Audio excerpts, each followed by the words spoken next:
These two start disagreeing on the color of Josh Lucas's fancy shirt. This is burgundy! And of course, start a punch up because of it. What's up, guys, and welcome back to another episode of Shark Bytes. Yep, it's movie commentary time again on the channel. It's been a little while since I've done one of these. I think part of it is because they take so damn long to do, but I thought it was only right to get another one done for you. As per, I've likely had to edit and upload this particular video to YouTube multiple times to try and stop the fat cats from copywriting it and blocking you guys from seeing it. Damn you, fat cats. Anyway, today's film actually came out quite recently, and I've been looking forward to watching it ever since we were told that they were going to be making a film about this particular topic. It's, of course, The Black Demon, featuring good old Josh Lucas. The Black Demon is a mysterious, legendary shark that prowls the waters around Baja California in Mexico. The legend has been passed down apparently for hundreds and hundreds of years between Mexican fishermen, and some of them actually do believe in its existence. I actually did a Drunk Shark Science episode on the Black Demon shark where I looked into the legend and tried to figure out whether it was real or not. So if you did want to watch that video, you can click that link there. If I don't say so myself, I think it's quite funny. But today, it's movie commentary time. Now, I do have high hopes for this film, but it's another one of those films that seem to differ massively between the critics and the audience score on Rotten Tomatoes. The critics are absolutely slamming it, but the audience score is still relatively high for Rotten Tomatoes, so the only thing for me to do is watch it. Expect sombreros, tequilas, and probably a few pendejos. It's time to grab your favorite beverage, sit back, relax, and enjoy this movie commentary of The Black Demon with a real-life shark scientist.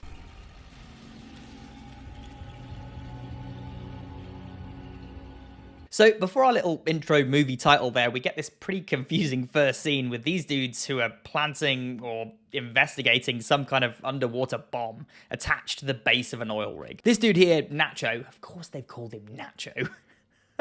Anyway, he looks like here he's had a few tokes on the old local weed because he is tripping balls underwater with some imaginary jellyfish and other marine critters before he is swiftly consumed by an unseen beast. His bomb partner at the surface on his very well-lit boat, by the way, also suffers the same fate from said mysterious beast, presumably El Demonio Negro. Cut to Josh Lucas here on his way down to Mexico with his wife and these two really annoying kids. I mean, listen to these two for 5 seconds. Maybe, or could be a red like that thing. Oh, could it? Yes, it could. Don't you just want to strangle them?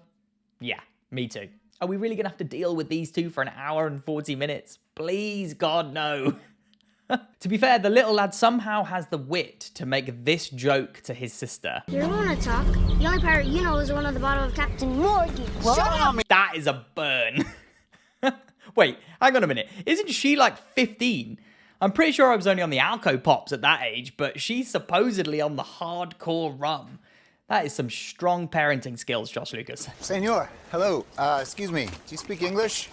So, Lucas's character, despite having a Mexican wife and 2 half-Mexican children, seems here to have the inability to speak any basic Spanish. How has he done this? Insert token dipped hat lounging Mexican man here as well, just to conform to good old-fashioned stereotypes. So after a very vintage Mexican standoff between the sleepy dipped hat Mexican man and very much a gringo Josh Lucas, his wife just decides to give them a big fat wad of cash to calm the situation, because money always prevents violence, I guess. It turns out Lucas had failed to pre-book a hotel in the town, and the one that he'd planned to go to had just closed down. Who sets off on a trip to Mexico with their family without booking ahead a place to go and stay? That is some real off-the-cuff travel. So because of this, he decides to leave his family in this very, very sketchy local bar and heads off to the dilapidated oil rig for a few hours. Why has he thought this was a good and safe idea? There's drunk locals passed out everywhere. This is not the place to leave your family. But despite all the obvious warning signs that this is a very sketchy place, he abandons his family and hops onto the boat regardless. Oh shit, okay, it's all kicked off now as the feisty wife bottles this creepy dude over the head and holds up the bar with a smashed bottle to escape. Don't mess around with those Latina gals, they will f*** you up. But strangely here, they decide the safest place to go is the oil rig that is literally falling apart and pay this dude here to take them there. See guys, this is why you book your hotels ahead of time. It's gonna save you a lot of hassle and the bottling of Mexican locals. We get our first sight of the Black Demon here as it's chasing the boat while they're en route to the oil rig, and we can see here it is clearly leaking a shit ton of oil into the water. Despite the very obvious fire hazard, this dude who's presumably been working on the rig for some time thinks it's a great idea to be firing flares into the highly flammable water. What are you doing, pendejo? And then somehow the annoying teenage girl finds herself in the water, surrounded by severed body parts, presumably from the other oil rig workers who are no longer there. I'm not quite sure how these body parts haven't floated away in ocean currents, but we're rolling with it. El Demonio does do this sick breach though, chomping down on the poor dude who's just reluctantly ferried them over to the oil rig. Poor lad. I reckon this is probably a good time though to discuss whether there would be a shark swimming around in water that is covered in thick oil. I've spoken about it before when we've talked about the sinking of the USS Indianapolis, where sharks were definitely present, as well as oil in the water. Although in that video I did suggest that some of the oil might have drifted away in ocean currents pretty quickly and the sharks didn't show up until after it was gone. Normally I'd say that sharks would typically avoid an area where there's been an oil spill because not only can it cause them physical harm through suffocation, it can actually impact their senses. A study was done a few years ago, admittedly on stingrays, but the same could be said for sharks. Anyway, they found that stingrays that were exposed to crude oil in a tank struggled to detect the electrical impulses that were being given off by prey in that tank. It was thought that the chemicals in the oil were actually binding to the gel that was in their electrosensory organs, preventing them from detecting those signals. So if we were to apply it to this film example, the Black Demon would actually be struggling to detect the various electrical signals given off by the boats or the people in the water. I know, it's a film, Chris. Have a day off, you big killjoy. Brought out of extinction by Tlaloc himself. You see, I was no ordinary man. Makes you see things. Right, so if I've been listening correctly, El Demonio Negro has been sent by the Aztec god Tlaloc as punishment to humans for destroying the planet. But apparently this black demon shark also has the ability to cause people to hallucinate and see things that aren't actually there. Which now makes a little bit more sense as to why the girl saw body parts and the dude at the start was tripping out with those jellies. That definitely makes more sense now. He hadn't been smoking the loco weed after all. Now I look like the pendejo. So to get the power back on, the oil rig dudes go down for a dive to sort some kind of mechanical thing out. I don't really know what they're sorting out. My question here is though, knowing full well there's a monstrous shark down there that's been eating boats and people, why do they always go down in giant contraptions that are lit up like Las Vegas? Surely this is a big old hello, I'm over here thing. Like, they're asking to get minced up by this shark. Of course, the Black Demon duly obliges and chows down on this dude in the dive bell pretty quickly. You could have just gone down with no lights on. Josh Lucas here with some superhuman one-arm bicep strength as he somehow lifts an entire torso with the head still attached. So I've just paused it and Googled this. That is a good 60% of someone's entire body weight, and Josh Lucas has just bicep curled it. The bloke is superhuman.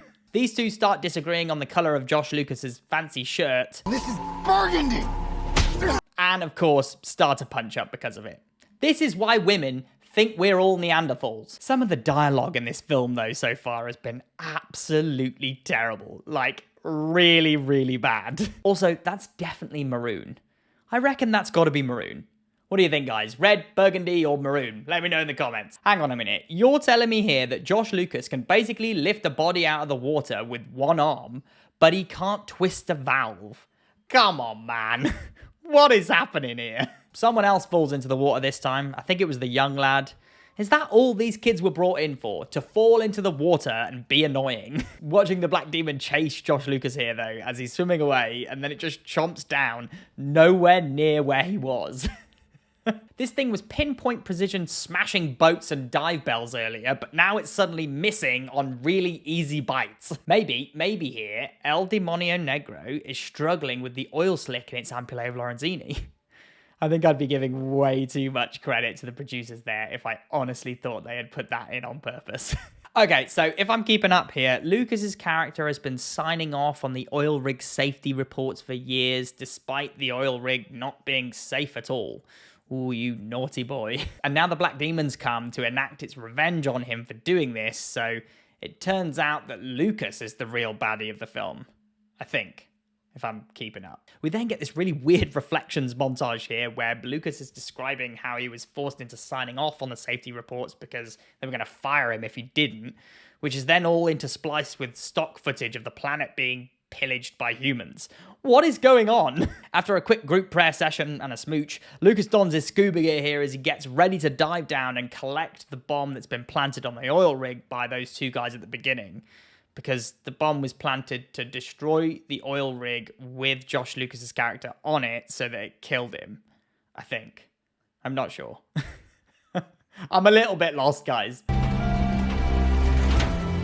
got no spit. We do get this cool Jaws reference here, though, which is, of course, a nod to Hooper from the first film, not having any spit before he gets into his shark cage. I like that. That's probably the bit I've liked the most so far throughout this whole film. So he retrieves the bomb. I'm not quite sure what his plan is, but I'm pretty sure it's going to involve explosions, so I'm all here for it. Okay, right, here we go. I get it now. He's going to sacrifice himself using the bomb because the Black Demon's mad with him. I get it. Somehow he manages to perfectly time being swallowed by the shark with the bomb explosion, which is some real impressive time management skills coming from a guy that failed to book a hotel room before traveling down to a remote Mexican town with his family. Also, I've just noticed that this particular black demon shark hasn't been very black throughout this film, has it? You'd think that that would be one of the first things they'd have done on the CGI, considering the whole legend is based around this thing being a mythical shark that is jet black in colour. Anyway, the family manages to escape and the oil rig is destroyed from the explosion, along with the Black Demon and Josh Lucas in its stomach. They all seem to be pretty okay, considering they've just lost a fairly important family member. She's about to cash in on a big fat life insurance check, though, from that oil company. She's realised she's going to be just fine. So, there we go, guys. That was the Black Demon. I'm going to be honest, I thought that film was pretty terrible. The premise of the movie is actually really good. This is supposedly a legitimate shark legend, so there's so much that they could have done with it. But the dialogue and the story was absolutely rubbish. And we barely got to see any of the Black Demon shark, which wasn't even black. I think this might be the worst shark film we've had on Shark Bites yet. And we've featured Sharknado on the channel before. So, scores on the board then for realism, it's going to be low. Ignoring the fact that this film is about a megalodon, which is a shark species that is well and truly extinct, stop it. They didn't even stick to the actual legend about this shark. And there wasn't even that much on-screen time for the shark for me to be able to give you some interesting shark science stuff either. I reckon for realism then, I'm going to give it a 2. And then overall entertainment, unfortunately, it's going to be low again. With these kind of shark films, you almost have to go over the top with the silliness for them to be enjoyable. This one just felt like a B-Tech version of The Meg, which definitely ran with its own silliness. So for those reasons, it's going to get a 3 from me. What did you guys make of the Black Demon then? Did you guys enjoy it more than I did? I mean, it's probably not that hard to enjoy it more than I did, to be honest. Did you agree with my ratings, or did you think it was an absolutely epic film? Make sure you let me know in the comments. Also, make sure you stick around to the end screen where you're going to be able to watch a previous episode we did here on Shark Bites all about the Black Demon shark, where I looked into the legend and tried to figure out whether it was real or not. So if you wait about 10 seconds, it's going to pop up somewhere here. But for now, if you enjoyed this video, please do give it a like. The movie commentaries take me so long to do, so it really is appreciated. And of course, don't forget to subscribe to the Shark Bites channel below by clicking that big red subscribe button, and that way you can stay up to date with all of our latest videos. Until then, see you next time.